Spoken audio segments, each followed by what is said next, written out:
So ang daming violation, Madam Chair. Walang record, hindi binigay. Ngayon, it's not readily available. Walang record sa archives. Ano to, sikreto? Yes, Madam Chair. The highlight of the President's SONA was nung sinabi na mahiya naman kayo, initiative, errata for the boys SOP. So ang initiative at errata ay nanggagaling po yan sa Kongreso. Kaya nga medyo nahirapan si Sec. Ralph na sagutin kung paano nabawasan yung iba dahil talagang Kongreso po may alam yan. At dalawang pagkakataon po yan, sa BICAM at sa small committee. So I would like to ask the Chair to furnish all of the members the signed report of the small committee for 2025. Wait, bakit gumagalaw yung oras ko? Hindi naman kasama yung sagot.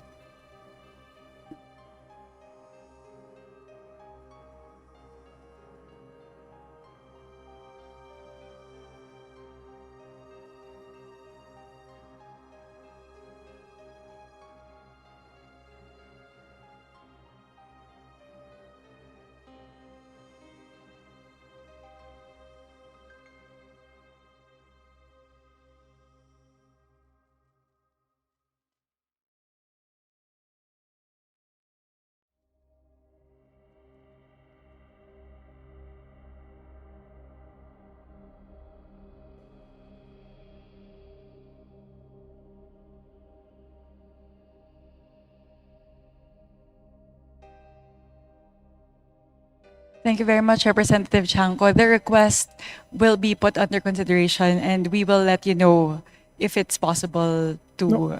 Madam Chair, why should it be put under consideration? This is of public record. This is in accordance with our rules.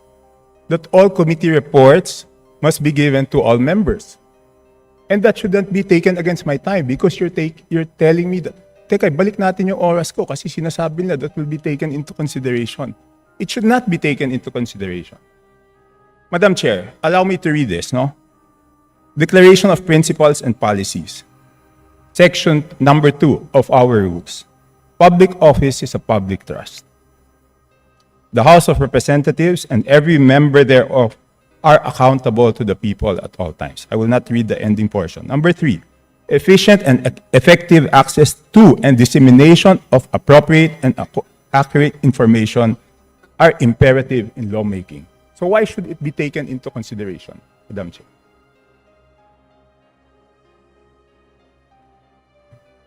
This representation was not the Appropriations Chair at the time. So the person who's covering the jurisdiction of that particular document, that is a document within the purview of the 19th Congress. Given that we've now crossed over to the 20th Congress, we would need to consider that request. Madam Chair, that's not acceptable. This is public records. Pareho pa naman yung COMSEC natin. At yan dapat linalagay sa archives. Do I have to read the rules again regarding archives of all documents?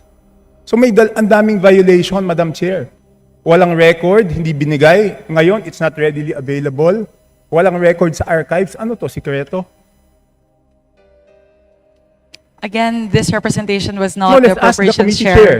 Let's ask at the the committee time. secretary, where are the signed records of the 2025 small committee report?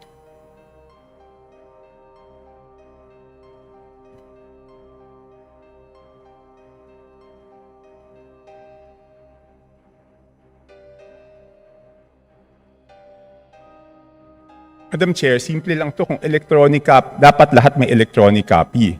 So dapat i-email sa amin lahat within 5 minutes, di ba?